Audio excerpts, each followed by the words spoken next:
France Bleu, Loire, Océan.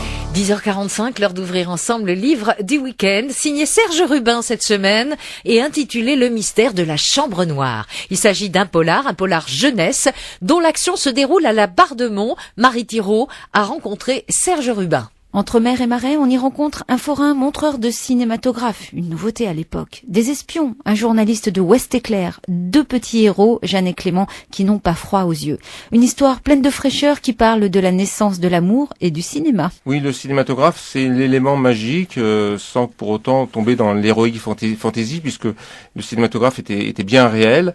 En 1908, le cinématographe était un objet qui n'était pas tout à fait un art, mais un objet technique. Et le père de Clément, qui est montreur de cinématographe, forain montreur de cinématographe, arrive à la Bardemont pour montrer cette nouvelle invention aux estivants. Et il installe son chapiteau sur la place du village. Voilà, Clément, donc c'est le héros de ce livre. Et il rencontre Jeanne, qui est la fille du médecin de la Bardemont, et de là va naître bien l'étincelle de l'amour. C'est beau, non, d'avoir imaginé ça? Oui, c'est une rencontre d'été, une romance d'été, comme il peut en arriver à la Bardemont pour nos jeunes lecteurs s'ils viennent cet été dans cette station.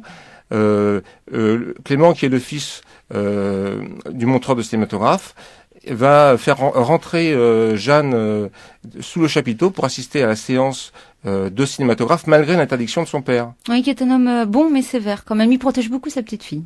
Oui, mais il a ses raisons, puisqu'en fait, il a assisté à la fin du 19e siècle à une séance de cinématographe qui s'est très mal passée, puisque c'est l'incendie du bazar de la Charité, où il y a eu une centaine de morts. Lui était présent, il a vu ces pauvres femmes, parce que c'est majoritairement des femmes qui sont mortes dans cet incendie, périr, et il considère que le cinématographe est une invention très dangereuse. D'ailleurs, on parle de pellicule flamme. Oui, et c'était vraiment une réalité, c'est-à-dire ça s'enflammait comme ça de façon aussi tout à fait. Il suffisait ravageuse, quoi, vraiment. Il suffisait d'une étincelle. De rien du tout, voilà. Et hop, tout s'embrasait, quoi. Oui, et le nitrate de cellulose, c'est extrêmement inflammable, c'est cousin de la nitroglycérine, en fait. Hein. Votre héroïne est particulièrement pleine de grâce, de fraîcheur, on l'imagine très très bien, il y a un siècle maintenant, avec de jolies robes en coton, une longue natte. Attention, il faut pas s'y laisser prendre. C'est vrai que Jeanne ressemble un peu à une petite fille modèle, oui. Mais elle a horreur, elle aurait tout à fait horreur qu'on lui dise ça. D'ailleurs, elle déteste les livres de la comtesse de Ségur que son père veut lui faire lire, et surtout, elle ne veut pas qu'on la prenne pour une potiche. Mm-hmm.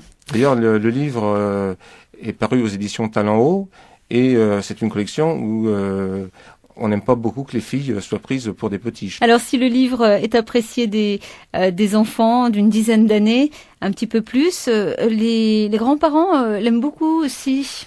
Oui, j'ai eu la surprise de découvrir mon beau-père le dévorer cette semaine. 90 ans, c'est ça? 90 ans, ouais. Donc il y a pas d'âge limite en fait. Hein. C'est comme Tintin, c'est de 7 à 77 ans. Enfin, en l'occurrence de 9 à 90 ans. Vous aimez particulièrement la côte vendéenne et la Bardemont? Donc j'y passe beaucoup de temps, j'y passe toutes mes vacances et j'espère plus très bientôt. L'auteur Serge Rubin, dont les obligations professionnelles l'obligent à vivre en région parisienne, mais qui a bon espoir de revenir sur le littoral vendéen. Le mystère de la chambre noire, c'est le titre de cet ouvrage signé Serge Rubin dans toutes les librairies.